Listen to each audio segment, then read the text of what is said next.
This was the scene a little more than 24 hours ago in Middletown. Officials say sudden whiteout conditions caused a pileup involving at least 50 vehicles. Tonight, some of the drivers involved in that chain reaction are speaking out about what it was like and why it happened. We've also talked to officials about what you can do if you ever find yourself in circumstances similar to what they faced along Interstate 75 just south of State Route 122.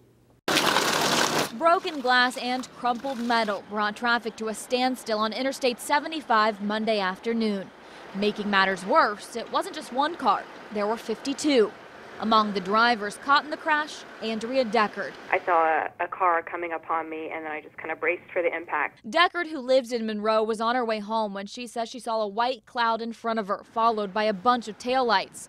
She says it was too late to stop, so she swerved and narrowly avoided a jackknife semi.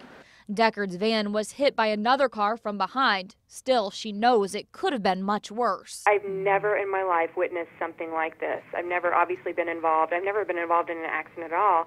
But something like this, to know that you are literally driving through and all of a sudden it's like shut the lights off. I talked to troopers today who are investigating the crash that they believe was actually a series of smaller accidents. Sergeant Clint Arnold calls it the perfect storm. If you take a combination of reduced visibility and slick road conditions and the volume of traffic, that's essentially a recipe for the disaster that we had yesterday. Sergeant Arnold says the pileups prompted a lot of talk in the office and a lot of debate about what drivers could have done to avoid the crash. Simply put, he tells me there's no easy answer. If you get into a situation in which you may have zero visibility and or slick road conditions, I recommend that you would reduce your speed, but not to the point where you're slamming on your brakes and losing control of your car. Arnold also suggests using your caution lights to help increase visibility and carefully merging to the right.